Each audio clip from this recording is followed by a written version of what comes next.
kesempatan malam hari ini kita masih diberikan kesehatan sehingga kita masih sempat hadir di tempat ini, yakni mengikuti beberapa rangkaian acara yang alhamdulillah selesai dari maghrib tadi kita sudah melaksanakan acara baca tujuh dari orang tua kita Haji Burhan, dan mudah-mudahan pada kesempatan malam hari ini doa yang kita panjatkan bersama ada persahabatan dari Allah Subhanahu wa taala. Untuk mempersingkat waktu, karena di tengah-tengah pada kesempatan malam hari ini telah hadir di tengah-tengah kita Bapak Ustaz Samsudin SHI untuk menyampaikan taksiah pada kesempatan malam hari ini. Dan saya harapkan kepada Bapak dan Ibu untuk mendengarkan apa yang beliau sampaikan. Dan baik untuk mempersingkat waktu, saya persilahkan kepada Bapak Ustaz untuk menyampaikan taksiah pada kesempatan malam hari ini.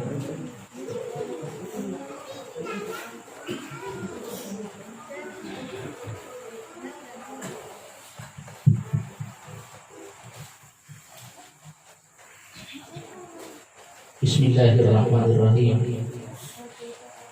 Assalamualaikum warahmatullahi wabarakatuh.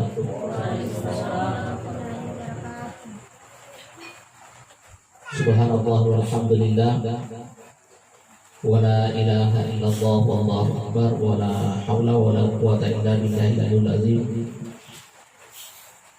Assalatu wassalamu ala rasulina al-karim Sayyidina wa maulana Muhammadin wa ala alihi wa sahbihi ajma'in, amma ba'd. Bapak Ibu jamaah Tazkiratul Maut dan teristimewa kepada Sahibul Bait, dan insyaallah mudah-mudahan tidak senantiasa dalam naungan rahmat dari Allah Subhanahu wa taala. Tentunya kita senantiasa memuji kebesaran Allah Subhanahu wa taala, bahwa dengan kudrat dan iradatnya sampai hari ini kita masih diberikan kesempatan untuk melakukan berbagai macam aktivitas kebaikan, termasuk malam hari ini seperti yang disampaikan oleh MC tadi, bahwa baru saja kita melaksanakan doa bersama dalam rangka berpulangnya orang tua kita Haji Burhanuddin, Haji Burhan ya, Haji Burhan. Ya. Alhamdulillah, mudah-mudahan segala aktivitas kebaikan yang dilakukan oleh keluarga besar, khususnya istri dan anak beliau, bernilai ibadah di sisi Allah Subhanahu wa taala. Dalam sebuah riwayat, Rasulullah sallallahu alaihi wasallam pernah bersabda, "Inna a'malal ahya", bahwa sesungguhnya amalan-amalan yang dilakukan oleh orang yang hidup alal aqarihim wa asyairihim minal amwat, tu'radu alal aqaribihim minal wal asyairihim minal amwat, itu diperlihatkan oleh Allah kepada kerabat dan keluarganya yang telah meninggal. Jadi apa yang kita lakukan ini itu diperlihatkan oleh Allah kepada orang yang telah meninggal. In kana khairan, ketika yang dilakukan oleh kerabatnya, oleh keluarganya, oleh anak keturunannya adalah kebaikan, istabshiru, maka orang yang sudah meninggal itu merasa senang, merasa bahagia, merasa gembira. Karena itu mudah-mudahan yang kita lakukan pada malam hari ini insya Allah membuat almarhum merasa bahagia, merasa senang, merasa gembira. Wa in kana ghaira zalik, Akan tetapi ketika yang dilakukan oleh keluarganya, oleh kerabatnya, sebaliknya, artinya bukan yang dia senangi, bukan kebaikan. Qalu, maka orang yang telah meninggal tadi itu berkata, Rabbi la tadhum hatta hadainahum kama hadaitana. Ya Allah, janganlah Engkau mematikan atau mencabut nyawa keluarga saya kecuali setelah Engkau berikan hidayah atau petunjuk kepadanya. Jadi ini artinya kalau kita mengacu dari riwayat ini, bahwa ternyata ada kaitan antara apa yang dilakukan oleh keluarga atau kerabat almarhum dengan yang mereka rasakan di sana. Ketika yang kita lakukan adalah kebaikan, maka almarhum juga merasa senang, merasa gembira. Tetapi sebaliknya ketika yang kita lakukan tidak baik, maka almarhum juga atau kerabat kita yang sudah meninggal juga merasa sedih, menyaksikan anak keturunan atau keluarga yang mereka tinggalkan. Karena itu mudah-mudahan sekali lagi kita berharap bahwa apa yang kita lakukan pada malam hari ini atau sejak meninggalnya beliau, kebaikan-kebaikan yang kita lakukan itu membahagiakan almarhum. Di sisi lain, Rasulullah SAW juga pernah bersabda begini, tidaklah seorang muslim mendoakan saudaranya dan orang yang didoakan tidak tahu, melainkan orang yang berdoa ini juga diaminkan oleh malaikat. Jadi ketika kita berdoa mudah-mudahan amal ibadahnya almarhum diterima, maka malaikat juga mendoakan kita, mudah-mudahan amal ibadah kita juga diterima.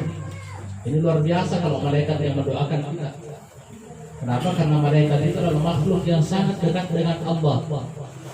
Tidak ada tabir antara Allah dengan malaikatnya, sehingga ketika malaikat yang mendoakan kita, maka itu luar biasa.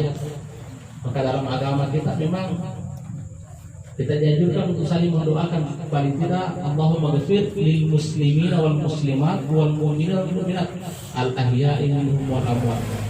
Dan ketika kita doakan saudara kita tanpa sepengetahuannya, maka malaikat juga mendoakan kita, wala kami bagimu juga apa yang kau minta.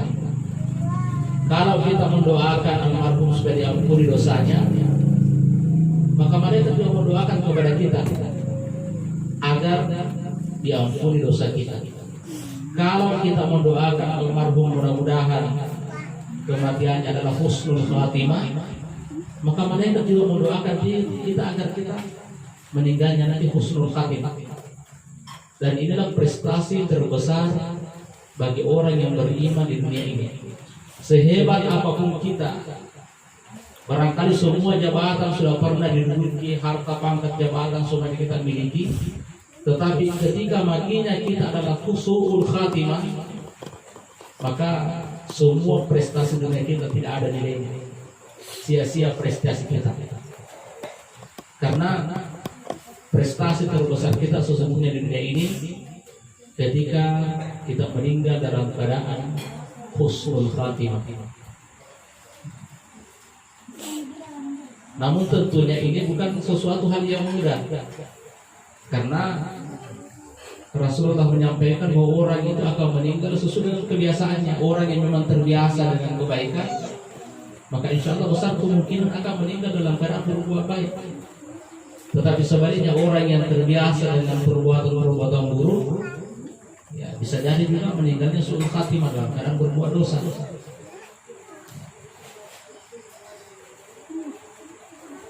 Kalau Anas bin Malik, Imam Anas bin Malik sahabat Nabi mengatakan bahwa sebenarnya bagi orang beriman itu hari rayanya ada 5. Jadi kalau kita barangkali selama ini mengatakan hari raya itu adalah ketika Lebaran Idul Fitri, ketika Lebaran Idul Adha, maka Sayyidina Anas bin Malik itu punya pandangan yang berbeda. Beliau mengatakan hari rayanya orang beriman itu adalah ketika dia melalui sepanjang harinya tidak terjebak melakukan perbuatan dosa. Tetapi ini susah sekali Pak sekarang. Ini susah. Kenapa susah? Karena memang kita hidup di kondisi yang Pagi-pagi kita buka HP, di situ ada berbuat dosa. Pagi-pagi kita buka televisi, di situ ada ruang berbuat dosa.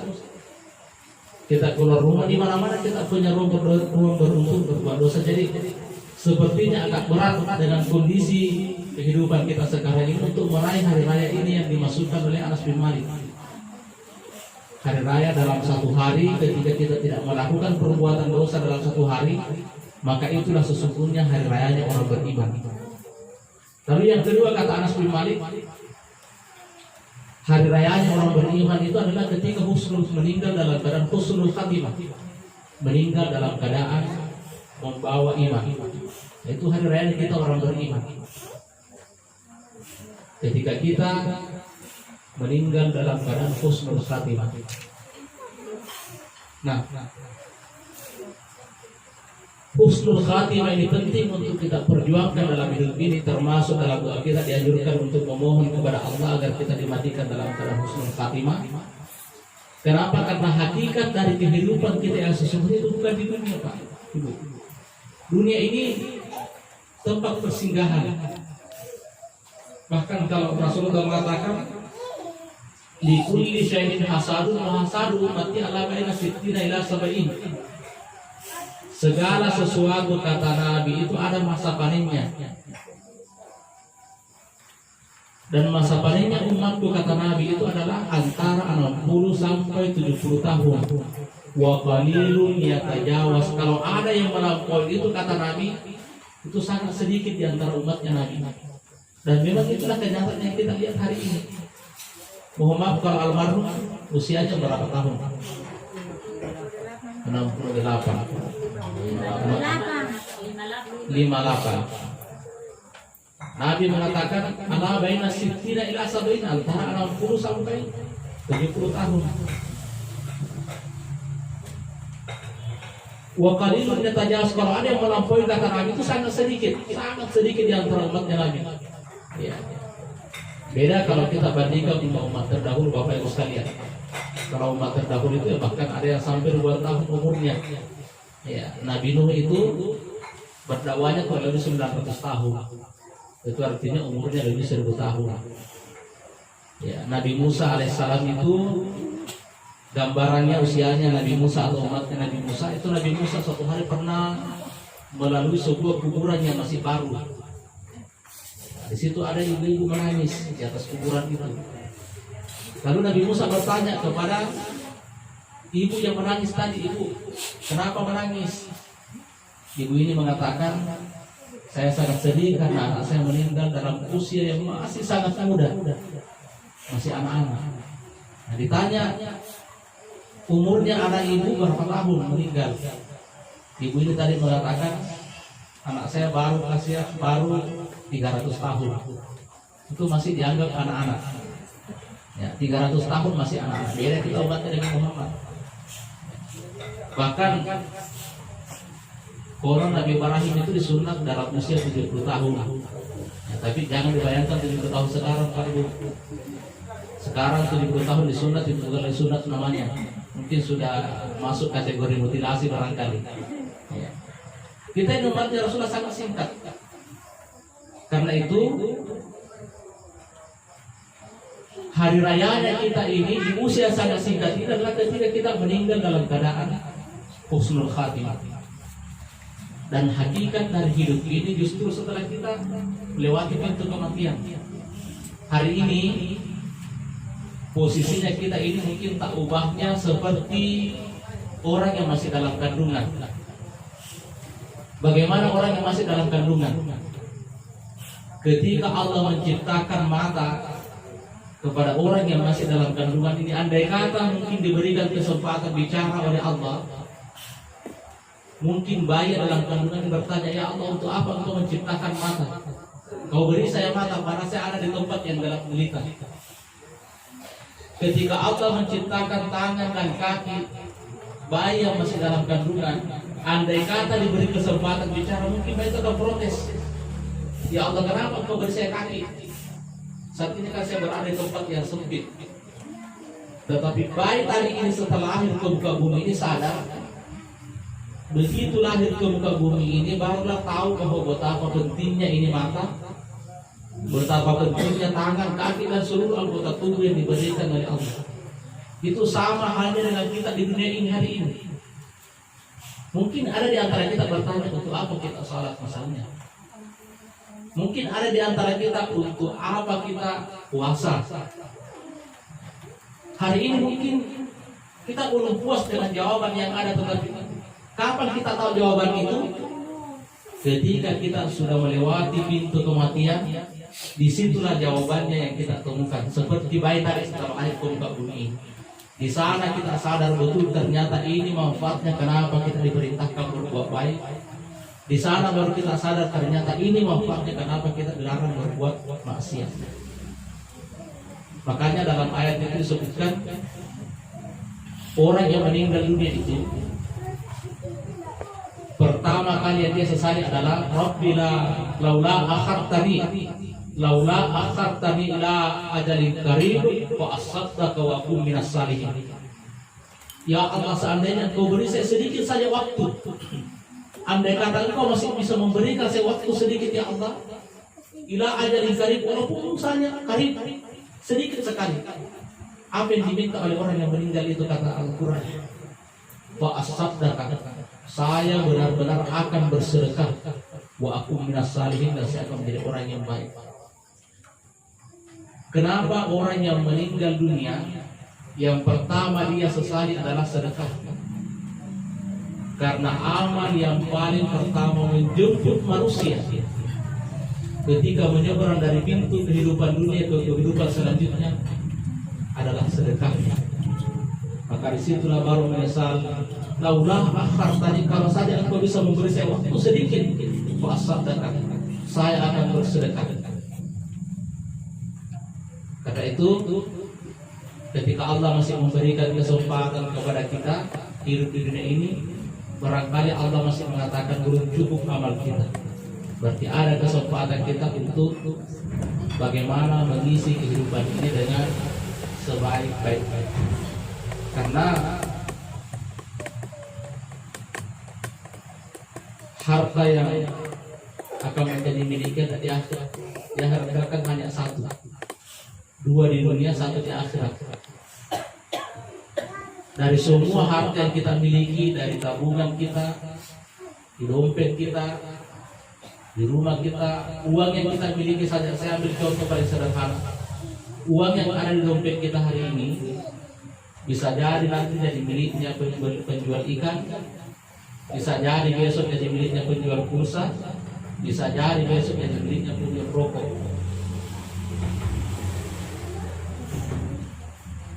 Jadi yang mana milik kita?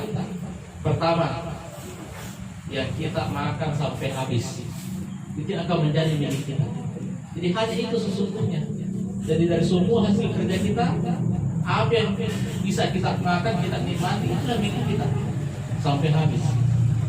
Yang kedua, yang kita pakai sampai hancur, baju kita, sarung kita, celana kita, sendal kita, yang kita pakai sampai hancur, itu akan menjadi milik kita. Makanya biasanya ibu-ibu di majelis taklim saya sampaikan begini. Biasanya ibu-ibu kalau ada baju andalannya disimpan di lemari, 3 bulan disimpan di lemari, naik berat badannya, tidak bisa lagi dipakai, padahal masih ada 10 bulan cicilannya, kan repot sendiri. Itu kalau naik berat badan. Kalau meninggal, yang pakai siapa itu kalau ada anak gadisnya. Kalau tidak ada, berarti yang pakai nanti adalah istri barunya bapak. Kalau logikanya seperti itu. Ya. Karena kalau dalam agama itu kalau suami meninggal, maka istri harus ada namanya masa iddah. Selama 10 hari itu dianjurkan untuk tidak terlalu sering keluar rumah, dianjurkan untuk tidak berdandan, karena itu namanya masih dalam masa iddah. Dan belum bisa dilamar oleh laki-laki lain. Beda kalau perempuan yang meninggal, istri yang meninggal. Istri meninggal jam 10, jam 12 siang sudah bisa meninggal suaminya. Karena laki-laki tidak punya masa iddah. Jangan kalau meninggal istrinya masih hidup dua istrinya, suami boleh menikah. Kalau berani. Ya. Makanya aneh juga biasa kita lihat tadi bang ibu-ibu di sini di laut sana. Ya. Ya. Ada di sini. Kalau ada jangan tunjuk orang yang tersinggung nanti tempat duduknya tunjuk. Disimpan piring cantiknya di lemari, disimpan cantiknya di lemari yang cantik-cantik semua. Yang dipakai makan hadiah deterjen, sendoknya hadiah kerupuk. Nah, padahal yang akan menjadi milik kita ini kita pakai sampai hancur. Ya. Barang-barang yang kita miliki, yang kita pergunakan, yang kita manfaatkan sampai hancur itu akan menjadi milik kita. Yang mana lagi akan menjadi milik kita? Yang kita belanjakan di jalan Allah Subhanahu wa Ta'ala, yang kita sedekahkan di jalan Allah di masjid misalnya, termasuk yang dimakan oleh tamu dan sebagainya, itu yang akan menjadi tabungan kita di akhirat, dan itulah yang akan menjadi kekal betul-betul selama-lamanya akan menjadi milik kita. Itu yang akan menjadi kekal selama-lamanya menjadi milik kita. Hanya saja, nah itu tadi, kita ini manusia terkadang seperti bayi masih dalam kandungan. Mungkin hari ini kita anggap masih biasa-biasa saja itu amalan-amalan seperti itu, tapi Al-Quran mengatakan laula akhartani ila ajalin qarib fa asaddaq wa kunna sadiqin. Itu yang akan paling pertama disesali oleh manusia ketika meninggal dunia.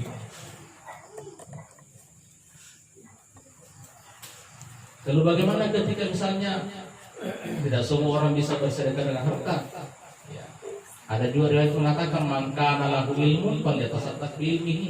Siapa yang punya ilmu silakan bermanfaat dengan ilmunya. Itu juga bisa dikategorikan sedekah.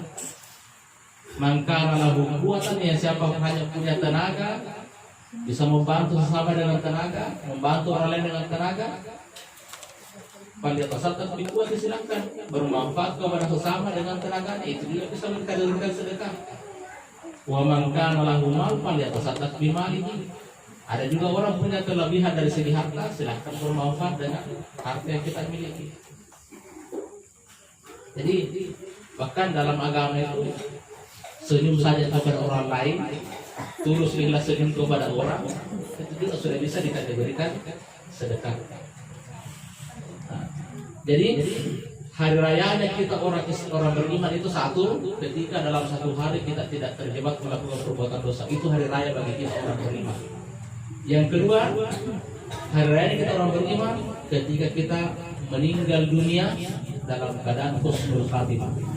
Yang ketiga, hari rayanya kita orang beriman ketika kita menyeberangi jembatan Shiratal Mustaqim dalam keadaan selamat.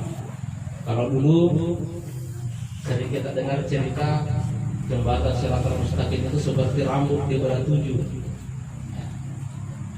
Tapi justru sebahagian ulama kita mengatakan sebenarnya tidak seperti itu. Justru luas jembatan ini luas, tetapi tidak semua orang bisa menyeberang ke sana. Karena tentu tergantung dari seperti apa bekal yang kita bawa dalam kehidupan dunia ini. Kemudian yang keempat, hari rayanya kita orang beriman ketika kita dipanggil oleh malaikat atau digiring oleh malaikat menuju surga Allah Subhanahu wa Ta'ala. Makanya itu kan dalam kubur manusia, Nabi mengatakan, memberikan gambaran kubur manusia itu ada dua. Ada raudatul min riyadil jannah, ada orang kuburannya itu seperti taman di antara tamannya surga. Ada juga orang kuburannya seperti hufratun minan nar, seperti jurangnya api neraka. Artinya imbas dari neraka sudah dirasakan oleh orang yang kuburannya seperti jurangnya api neraka. Kenikmatan gambaran kenikmatan surga sudah pernah dirasakan oleh orang yang kuburannya raudatul min riyadil jannah. Dan kita tentunya berdoa mudah-mudahan almarhum ini kuburannya adalah raudatul min riyadil jannah. Ketika nanti hari kiamat tiba, hari perhitungan tiba, datang malaikat membangunkan orang yang kuburannya seperti raudatul min riyadil jannah, itu akan bangun bertanya kepada malaikat, mau dibawa kemana kita ini? Malaikat mengatakan, engkau akan dibawa menuju surga Allah Subhanahu wa Ta'ala. Orang ini bertanya, apakah selama ini sudah berada di surga? Malaikat mengatakan belum. Ini baru bayangan, baru gambaran surga. Dan orang itu mengatakan alangkah beruntungnya saya. Tetapi orang yang kuburannya raudatun hufratun minan nar, jurang di antara jurangnya neraka, ketika dibangunkan oleh malaikat, orang ini juga bertanya, mau dibawa kemana kami ini? Malaikat mengatakan, engkau akan dibawa ke suatu tempat untuk merasakan bagaimana perihnya api neraka. Lalu dia berkata, bukankah selama saya sudah merasakan sisanya api neraka? Malaikat mengatakan, belum, ini baru pendahuluan. Maka orang itu mengatakan, ya Allah, alangkah celakanya saya. Nah itu mudah-mudahan kita ini semua almarhum ya termasuk orang-orang yang raudatul jannah, dan insya Allah kita akan merasakan nikmatnya hari raya ketika malaikat memanggil atau mengiring kita menuju surga Allah Subhanahu wa taala. Kemudian terakhir, hari rayanya bagi kita orang beriman adalah ketika kita sudah masuk ke dalam surga dan kita